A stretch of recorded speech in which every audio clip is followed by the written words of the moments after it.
വിശ്രമ നാട്ടിൽ ഞാൻ എത്തിയിടുമ്പോൾ എൻ ദുഃഖങ്ങളെല്ലാം മാറിപ്പോകും.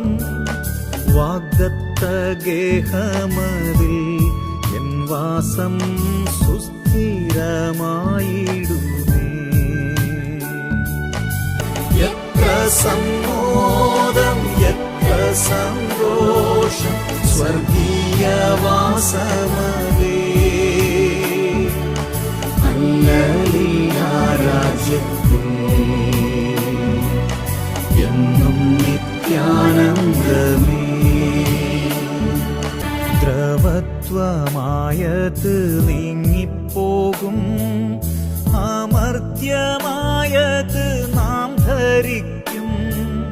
മൺശരീരം മാറി ശരീരം പൂകി നിത്യതയിൽ നാമും എത്തിച്ചേരും. ഈ ഗേഹം എല്ലാം നാം വിട്ടുപോകും, ഈ ദേഹം എല്ലാം ക്ഷയിച്ചു പോകും. സ്വർഗീയ പാർപ്പിടമുയരത്തിൽ ഞാൻ കാണുന്നു വിശ്വാസ കണ്ണുകളാലേ.